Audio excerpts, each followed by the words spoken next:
ಏನು ನಾವು ಇದನ್ನೇ ನಮ್ಮ ಜೀವನ ಮಾಡ್ತೀವಿ. ಹೊಟ್ಟೆ ಮೇಲೆ ಹೊಡ್ದಂಗೆ ತಾನೆ. ಇವಾಗ ವಯಸ್ಸಾದವ್ರನ್ನ ಯಾರು ಕೆಲಸ ಕರ್ಕೋತಾರೆ? ಕಷ್ಟಪಟ್ಟು ಇವತ್ತು 10 ರೂಪಾಯಿ ಸಂಪಾದನೆ ಮಾಡ್ರೆ ಜೀವನ ಮಾಡಕೈತಿದ್ದೆ. ಸಾಲ ಮಾಡಿ ಕಷ್ಟಪಟ್ಟು ಮಕ್ಳಿಗೆ ಓದಿಸ್ತಾ ಇದೀವಿ. ನಮ್ದೇನು ತೊಂದರೆ ಇಲ್ಲ. ಈ ಪರ್ಮನೆಂಟ್ ಮಾಡ್ಕೊಂಡಿದ್ದಾರಲ್ಲ ಅವ್ರಿಗೆ ಇದ್ದಿರೋದು ತೊಂದರೆ ಇರೋದು.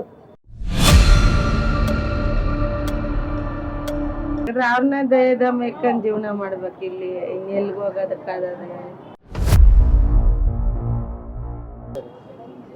ಏನು ನಾವು ಇದನ್ನೇ ನಮ್ಮ ಜೀವನ ಮಾಡ್ತೀವಿ. ಇವಾಗ ನಾವೇನೋ ಅರೆದವರು ಕೆಲಸ ಸೇರ್ಕೋತೀವಿ ಆ ಕಡೆ ಈ ಕಡೆ. ಇವಾಗ ವಯಸ್ಸಾಗಿರೋರೆಲ್ಲ ಅವಾಗ್ಲಿಂದ ಇದೇ ವ್ಯಾಪಾರ ಮಾಡೋರೆ. ಈಗ ಬೇಡ ಅಂದ್ರೆ ಅವ್ರು ಎಲ್ಲಿ ಕೆಲಸ ಹೋಗ್ತಾರೆ ಹೇಳಿ?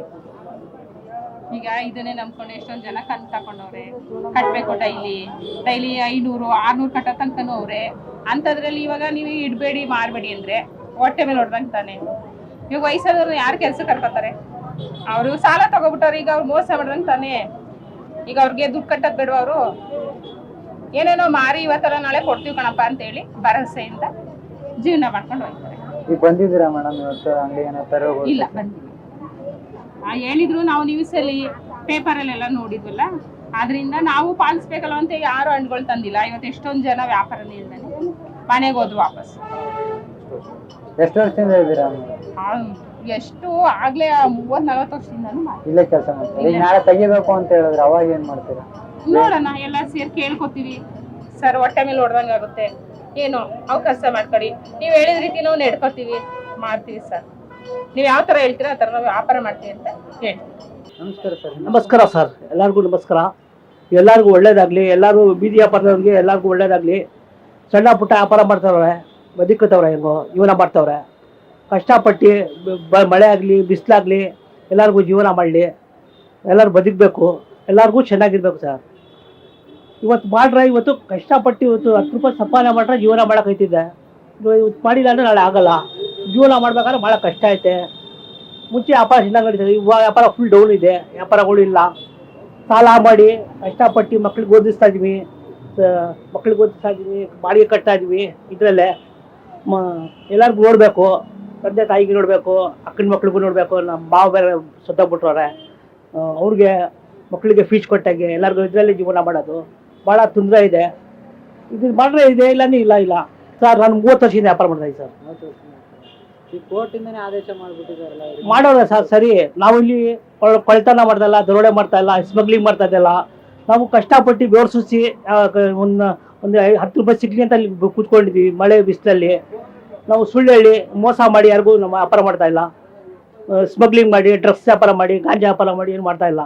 ನಾವು ನಿಯತ್ತಿನಾಗಿ ವ್ಯಾಪಾರ ಮಾಡ್ತಾ ಇದ್ವಿ ಸರ್. ನಾವು ನಮಗೂ ನೋಡಿ ಭಾಳ ತೊಂದರೆ ಇದೆ. ನೋಡಿ ನನ್ನ ಜೇಬಲ್ಲಿ ಐತೆ ನೋಡಿ, ಫಿಕ್ಸ್ ಮಾತ್ರ ಇದೆ ನನ್ನ ಹತ್ರ. ನಾನು ಡೈಲಿ ಮಾತ್ರೆ ತೊಗೋಬೇಕು. ರಾತ್ರಿ 2, ಬೆಳಗ್ಗೆ 1 ತಿಂದ್ರೆ ಕಷ್ಟಪಟ್ಟು ಮಾತ್ರೆಗೆ ದುಡ್ಡಾಗೋದು, ಮನೆ ಖರ್ಚಿಗೆ ಆಗೋದು. ಇಲ್ಲ ಅಂದ್ರೆ ಭಾಳ ತೊಂದರೆ ಇದೆ. ನಾವು ಜೀವನ ಮಾಡ್ಬೇಕು ಸರ್. ಎಲ್ಲರಿಗೂ ನೋಡಬೇಕು, ತಂದೆ ತಾಯಿಗೂ ನೋಡಬೇಕು, ಅಕ್ಕನ ಮಕ್ಳಿಗೆ ಬೇಕು. ನಮ್ಮ ಭಾವ ಬೇರೆ ಇದ್ರು, ಅವ್ರು ಕಾಲ ಆಕ್ಸಿಡೆಂಟಲ್ಲಿ ಸತ್ತೋಗ್ಬಿಟ್ರು. ನಮಗೂ ಯಾರೂ ಇಲ್ಲ. ಮನೇನು ಬಾಡಿಗೆ ಮನೆ, ನಮ್ಮದು ಸ್ವಂತ ಮನೆ ಇಲ್ಲ. ಎಲ್ಲ ಮಾಡ್ಬೇಕು ಸರ್. ನಮ್ಮ ರಾಜ್ಕುಮಾರ್ ಹಣ ಹೇಳಿದ್ರೆ ಹುಟ್ಟಿದ್ರೆ ಕರ್ನಾಟಕದಲ್ಲಿ ಹುಟ್ಟಬೇಕು ಅಂತ. ನಾವು ಕರ್ನಾಟಕದಲ್ಲೇ ಹುಟ್ಟಿರೋ ಬೆಳೆದಿರೋದು. ಅದೇ ನಾವು ವಿದ್ಯಾಭ್ಯಾಸ ಇಲ್ಲ, ಏನಿಲ್ಲ. ನಮಗೆ ಯಾರೂ ಸಪೋರ್ಟ್ ಇಲ್ಲ ಸರ್. ಆ ದೇವ್ರು ಸಪೋರ್ಟ್ ಬಿಟ್ಟರೆ ಯಾರೂ ಇಲ್ಲ. ನಾವು ಹೆಂಗೆ ಬದುಕಬೇಕು ನೀವು ನಮಗೆ ಅರ್ಥ ಮಾಡ್ಕೋಬೇಕು ಸರ್. ಅದೇ ನಾವು ಏನು ಜನಗಳಿಗೆ ತೊಂದರೆ ಕೊಡ್ಕೊಂಡು ಇದು ಮಾಡ್ಕೊಂಡು ಇಲ್ಲಿ ನಿಂತ್ಕೋತಾ ಇಲ್ಲ. ನಮ್ಮದು ಸೈಡ್ನಲ್ಲಿ ಇರುತ್ತೆ. ನಾವೇನಾದ್ರು ಸೈಡ್ನಲ್ಲಾದರೆ ಗಾಡಿಗಳು ತಳ್ಕೊಂಡು ಹೊಂಟೋಗ್ಬಿಡ್ತೀವಿ. ನಮ್ದೇನು ತೊಂದರೆ ಇಲ್ಲ. ಈ ಪರ್ಮನೆಂಟ್ ಮಾಡ್ಕೊಂಡಿದ್ದಾರಲ್ಲ ಅವ್ರಿಗೆ ಇದ್ದಿರೋದು ತೊಂದರೆ ಇರೋದು. ಈಗ ಹೈಕೋರ್ಟಿಂದನೇ ಆದೇಶ ಆಗಿದೆ ಸರ್, ತೆಗಿಬೇಕು ಅಂತ. ಅದೇ ನಮ್ಗಂತ ಏನು ಅಂತ ಇಲ್ಲ ನಮ್ಮ ಭಾಗದಲ್ಲಿ. ಇಲ್ಲಿ ನಮ್ಗೆ ತೊಂದರೆ ಏನೂ ಇಲ್ಲ. ನಾವು ಚಿಕ್ಕ ಜಾಗದಲ್ಲಿ ಹಿಂದಿನಗಡೆ ಮಾಡ್ಕೊಂಡು ಏನೋ ಒಂದೊಂದು ಸ್ವಲ್ಪ ಅಂತ ಮಾಡ್ಕೊಂಡು ಹೋಯ್ತಾ ಇದೀವಿ. ನೋಡಿ, ಜಾಗ ಮುಂದ್ಗಡೆ ಮಡಗಿದ್ರು, ಈಗ ಹಿಂದ್ಗಡೆ ಮಾಡ್ಕೊಂಡು ಅಗ್ಲಾಂಗ್ ಮಾಡ್ಕೊಟ್ಟಿದೀವಿ ರೋಡು. ಯಾರು ಬಂದಿಲ್ಲ ಸರ್? ಇಲ್ಲ, ಇವಾಗ ಗಂಟ ನಮ್ಮ ಹತ್ರ ಯಾರು ಬಂದಿಲ್ಲ. ನಮ್ಮ ಹತ್ರ ನಾವು ಇದು ಮಾಡ್ತಾ ಇದೀವಿ, ನಮ್ಮ ಹತ್ರ ಯಾರು ಬರ್ತಾ ಇಲ್ಲ. ನಾವು ಅದಕ್ಕೆ ನಾವೇನ್ ಮಾಡಿದೀವಿ ಅಂದ್ರೆ ಇವಾಗ ಹಿಂದ್ಗಡೆ ಮಾಡ್ಕೊಂಡಿದ್ದೀವಿ ಜಾಗಗಳು. ಈ ಕಡೆ ಬೇಡ ನಮ್ಗೆ ಅಂದ್ಬಿಟ್ಟು ನಾವು ಏನಾರ ದಯದಮ ಇಕ್ಕಂಡು ಜೀವನ ಮಾಡ್ಕೊಂಡು ಹೋಯ್ತೀವಿ ಇಲ್ಲಿ. ಎಷ್ಟು ವರ್ಷದಿಂದ ಮಾಡ್ತಾ ಇದ್ರ ಮೇಲೆ ಅಂಗಡಿ ಒಂದ್ 15 ವರ್ಷ ಆಯ್ತು. 15 ವರ್ಷದಿಂದ ಇಲ್ಲೇ ಇದ್ದೀರಾ? ಇಲ್ಲೇ ಈಗ ಆದೇಶನೇ ಹೊರಡ್ಸ್ಬಿಟ್ಟವ್ರಲ್ಲ ತೆಗಿಬೇಕು ಅಂತ, ಈಗ ಹೆಂಗ್ ಮಾಡ್ತೀರಾ? ತಗದ್ರೆ ಅವ್ರನ್ನ ದಯದಮ ಇಕ್ಕಂಡ್ ಜೀವನ ಮಾಡ್ಬೇಕು ಇಲ್ಲಿ. ಇನ್ನೆಲ್ಗ ಹೋಗೋದಕ್ಕಾಗದೆ? ಇನ್ನೇನ್ ನಮ್ ಶಕ್ತಿ ಇದ್ದದ ಗಾರ ಕೆಲಸ ಮಾಡ್ಕೊಂಡ್ ಜೀವನ ಮಾಡಕ್ಕ ಹೇಳಿ? ಇದೇ ಜೀವನ ನಮ್ಗ, ಇನ್ನೇನು ಜೀವನ ಇಲ್ಲ. ಇದ್ರೆ ಇರ್ಲಿ, ಹೋದ್ರೆ ಹೋಯ್ತೀವಿ ಅಷ್ಟೇ. ಇನ್ನೇನ್ ಮಾಡಕ್ಕಾಗದ ಹೇಳಿ?